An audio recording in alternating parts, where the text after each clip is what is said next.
इंसान हैं ये। एक्टर बहुत अच्छे हैं, इंसान बहुत अच्छे हैं, और दोनों एक साथ नहीं मिलता है इस धरती पे।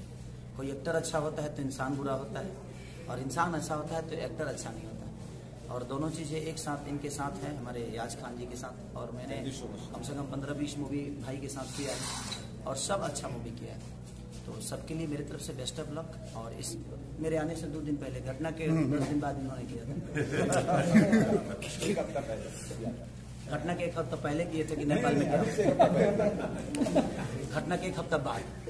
खेसारी जी मैंने कोमा में थे जी, 1 सप्ताह तक कोमा में थे बेचारे, क्योंकि घटना में खुद ही सदमे में थे। स्टेज पे इन्हीं के ऊपर लाठी चली थी। काहे हमारा दिमाग खराब कर रहे हैं।